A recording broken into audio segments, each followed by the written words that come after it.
সন্দেশখালী কাণ্ডের প্রতিবাদে রবিবার রাজ্য জুড়ে বিক্ষোভ দেখায় বিজেপি। থানার সামনে বিক্ষোভ দেখায় গেরুয়া শিবিরের কর্মী সমর্থকেরা।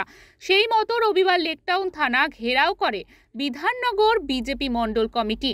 প্ল্যাকার্ড হাতে থানার সামনে রাস্তায় বসে পড়েন বিজেপি কর্মী সমর্থকেরা।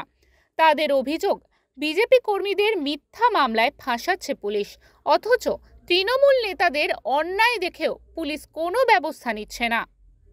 সন্দেশখালীতে যে ঘটনার পরিপ্রেক্ষিতে রাজ্য জুড়ে আমরা যে থানার সামনে যে অবস্থান করছি তার একটাই কারণ, তার কারণ হচ্ছে সন্দেশখালীতে সাধারণ মানুষের ওপর অত্যাচার।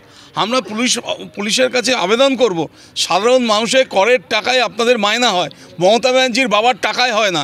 কাজেই মানুষের স্বার্থ আপনারা রক্ষা করুন। কিন্তু আমরা জানি পুলিশের ওপর অনেক রকম চাপ থাকে। এই সরকার যেভাবে পুলিশকে তাদের দলদাসে পরিণত করেছে, এটা এই সরকারের লজ্জা। মানস চৌধুরী রিপোর্ট, ওঙ্কার বাংলা।